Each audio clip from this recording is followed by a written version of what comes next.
ETF index mutual funds నేర్చుకుని stock మార్కెట్లో రాణించాలనుకుంటున్నారా? వెంటనే ఈ నెంబర్కి కాల్ చేయండి.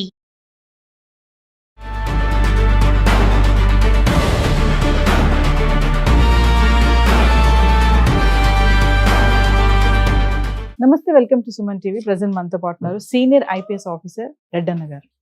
నమస్తే సార్. నమస్కారం అండి. సార్, నందూస్ వరల్డ్ స్కామ్ మనం చాలా వీడియోలో మాట్లాడుకుంటున్నాము. ఇప్పుడు ఈ కేసు లుకౌట్ నోటీస్ కింద జారీ చేశారని అంటున్నారు.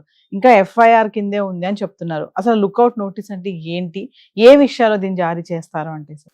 జనరల్ గా మామూలుగా అయితే లుకౌట్ నోటీస్ అంటే ఒక ఎఫ్ఐఆర్ కట్టిన తర్వాత ఇన్వెస్టిగేషన్ లో వీరు దోషులుగా తేలిన తర్వాత వీళ్ళని అరెస్ట్ చేసి కోర్టు ముందు ప్రవేశపెట్టాలి, ఏ కేసులోనైనా. అదే చేయాలని చూస్తే వీళ్ళు మధుకరు, రమానందన్ వీళ్ళిద్దరూనేమో యూకే సిటిజన్షిప్ ఉంది, వీళ్ళేమో లండన్లోనే ఉన్నారు. కాబట్టి వీళ్ళని తీసుకురావాలి అంటే యూకే సిటిజన్స్ కాబట్టి వాళ్ళని మన పోలీసులు పోదాం అనే దానికి లేదు. ఎందుకంటే ఆ దేశం చట్టాలు వాళ్ళకి అనువర్తిస్తాయి. సో ఆ దేశ చట్టాల ప్రకారమే మనము కూడా, ఆ పోలీసులు కూడా నడుచుకోవాల్సి ఉంటుంది. ఇతని తండ్రి రామ్మోహన్ రావు పేరుని కూడా FA1గా వాళ్ళ నాన్న పెట్టారు. వాళ్ళ నాన్న ఇల్లీగల్గా వేరే వాళ్ళ దగ్గర వీళ్ళు డెస్టినీ కన్సల్టెంటీ పేరు మీద కంపెనీలు పెట్టారు, 2-3 కంపెనీలు ఏదో పెట్టారు.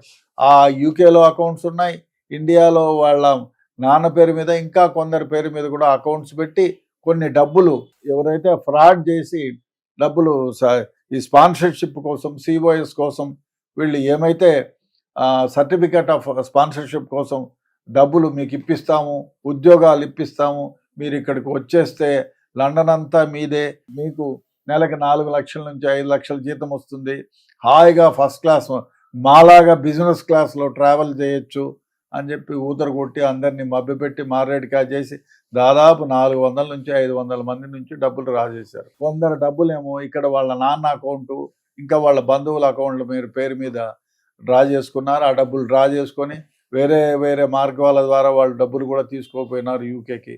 సో వీళ్ళని ఇన్వెస్టిగేషన్లో ఇవన్నీ బయటకు వచ్చినాయి. వాళ్ళ ఫాదర్ రామ్మోహన్ రావు అకౌంట్ కూడా సీజ్ చేశారు, ఆ అమౌంట్లు సీజ్ చేశారు, స్టాల్ చేశారు. సో ఇవన్నీ సేకరించారు. ఎవరైతే వాళ్ళ దగ్గర నుంచి మోసపోయినారో వాళ్ళు కొందరు వచ్చి ఇక్కడ స్టేట్మెంట్ ఇచ్చారు. సో ఆ తర్వాత ఏం జరగాలి, వీళ్ళని అరెస్ట్ చేయాలి. సో అరెస్ట్ చేయలేరుగా, ఇక్కడ లేరు కాబట్టి వీళ్ళు లండన్ నుంచి తీసుకురావాలి. కాబట్టి వీళ్ళు ఏం చేస్తారంటే జనరల్గా ఈ మధుకరు, రమానందన్ పేరు మీద వాళ్ళు ఒక లుకౌట్ నోటీస్ ఇస్తారు. లుకౌట్ నోటీస్ ఇచ్చి వీళ్ళు CBI ద్వారా వీళ్ళు ఏం చేస్తారంటే అక్కడ ఉండేటువంటి ఇంటర్పోల్ని అలర్ట్ చేస్తారు. ఇంటర్పోల్, ఇంటర్నేషనల్ పోలీస్ అని ఉంటుంది. అన్ని దేశాల్లో కూడా వాళ్లకు అనుబంధ సంస్థలు ఉంటాయి. మన దగ్గర CID ఉన్నట్టు అక్కడ ఇంటర్పోల్, వీళ్ళు ఇంటర్పోల్కి రాస్తే ఇంటర్పోల్ వాళ్ళు ఈ లుకౌట్ నోటీస్ని ఫలానా వాళ్ళకి చెప్పి ఆ దేశం చట్ట ప్రకారం మన దేశానికి వాళ్ళని అప్పచెప్పాల్సి ఉంటుంది. అదంతా టైం టేకింగ్ ప్రాసెస్. కాబట్టి ఇక్కడ లుకౌట్ నోటీస్ ఇస్తే పొరపాటున వాళ్ళు యూకే పాస్పోర్ట్ ఉండి ప్రవేశిస్తే కూడా ఎయిర్పోర్ట్లోనే వాళ్ళని డీటైన్ చేసి ఇండియాలో మన పోలీసులకి అప్పచెప్తారు. అందువల్లే లుకౌట్ నోటీస్ ఇస్తారు. అదేవిధంగా వీళ్ళని ఇంకోటి చేస్తారు, ఏమిటంటే వీళ్ళని అక్కడ కూడా అరెస్ట్ చేయడానికి ఇంటర్పోల్ ద్వారా వాళ్ళకి నోటీసులు ఇచ్చి అరెస్ట్ చేయడానికి అన్ని అవకాశాలు వెతుకుతారు. దొరికితే అక్కడి నుంచి కూడా ఇంటర్పోల్ సహాయంతో వాళ్ళని మన దేశానికి తీసుకొచ్చేదానికి అన్ని ప్రయత్నాలు జరుగుతున్నాయి. ఎఫ్ఐఆర్ దశ ఇంకేమి, వాళ్ళు అరెస్ట్ అయితే అరెస్ట్ ఛార్జ్షీట్ వేస్తారు. అంటే సార్ వాళ్ళు యూకే నుంచి ఇండియా వచ్చారనుకున్నా అరెస్ట్ చేస్తారా? చేస్తారు, 100% అరెస్ట్ చేస్తారు, దాంట్లో సందేహమే లేదు. అరెస్ట్ చేస్తారు, రిమాండ్ చేస్తారు. వాళ్ళ ప్రాపర్టీస్ ఏమైనా ఇక్కడ ఉంటే దాన్ని సీజ్ చేస్తారు. వాళ్ళ అకౌంట్లు ఏమన్నా ఉంటే ఇప్పటికే స్టాల్ చేసేదానికి చెప్పింటారు. పొరపాటున ఇక్కడ వాళ్ళ అకౌంట్లు ఏదైనా తెలిసినవి ఉంటే వాళ్ళు ఇంట్రాగేషన్లో చెప్తే అవి కూడా సీజ్ చేసి పెడతారు. తర్వాత కోర్టు ద్వారా ఆ అమౌంట్ని ఎవరైతే డబ్బులు పోగొట్టుకున్నారో వాళ్ళకు కూడా డిస్ట్రిబ్యూట్ చేసేటువంటి వ్యవహారం కూడా జరుగుతుంది.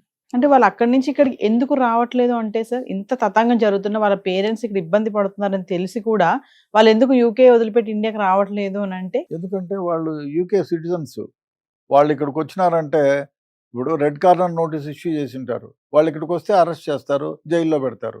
అక్కడ ఉంటే వాళ్ళకి ప్రొటెక్షన్ ఉంది.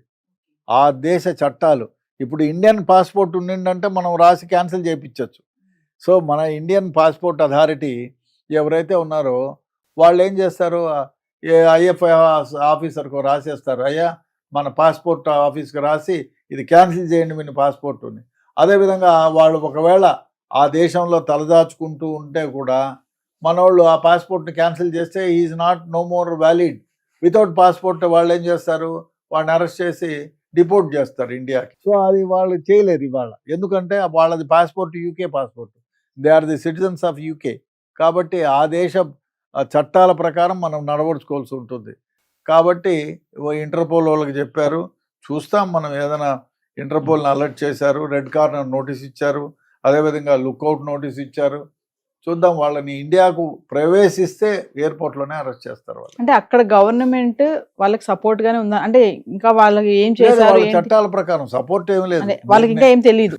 నేను ఆ పని చేసినా అక్కడ పోయి కూర్చుంటే ఆ దేశ చట్టాలే వర్తిస్తాయి, ఓకే. మన దేశం చట్టాలు. ఇప్పుడు ఇదే కన్నా వీడు ఆ యునైటెడ్ అరబ్స్ లో ఉండి ఇట్లాంటి నేరం చేశారంటే పబ్లిక్ గా ఉరి తీయండి అంటారు వాళ్ళు.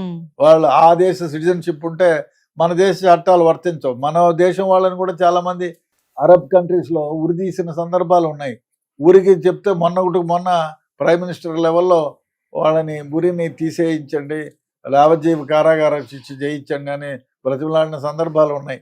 కాబట్టి మీరు ఏ దేశంలో ఉంటారో ఆ దేశం యొక్క చట్టాలు గణగుణంగా మీరు ప్రవర్తించాల్సి ఉంటుంది. ఆ దేశంలో మీరు తప్పు చేస్తే ఆ చట్టము మీకు వర్తిస్తుంది. కాబట్టి వాళ్ళు ఆ దేశంలో ఉండి ఈ దేశంలో తప్పు చేసినారు కాబట్టి ఈ దేశంలో మీరు తప్పు చేసినా ఆ దేశం చట్టాలే అనువర్తిస్తాయి. Yes. ఈ దేశానికి తీసుకొచ్చిన తర్వాత మళ్ళీ ఈ దేశం చట్టాలే మీకు అనువర్తిస్తాయి. ఇంకేస్ వాళ్ళు యూకే నుంచి ఇండియా వస్తే మాత్రం ఇమీడియట్లీ అరెస్ట్ అరెస్ట్ చేస్తారు. చేస్తారు, జైల్లో పెడతారు, వాళ్ళపైన ఛార్జ్ షీట్ వేస్తారు, అన్నీ జరుగుతాయి. Thank you.